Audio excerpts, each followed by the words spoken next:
This video will show you how Nuxeo WebUI can interact directly with a scanner. By using the Force DirectScan, you will be able to scan documents directly from the Nuxeo user interface. The documents are then automatically saved in your Nuxeo repository. In case of multi-page documents, multiple documents can be created in a single batch. Text can be automatically extracted from the scanned image. The solution will support virtually any device that supports the TWAIN standard. Once the plugin is installed, a scanner icon is available in the areas the current user can create documents in.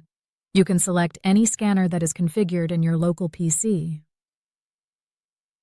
Once scan is performed, you will see a document preview, after which the scan can be imported to the current folder.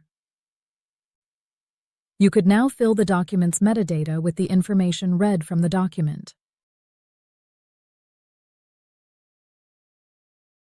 Ready to scan your documents from Nuxeo? Contact us.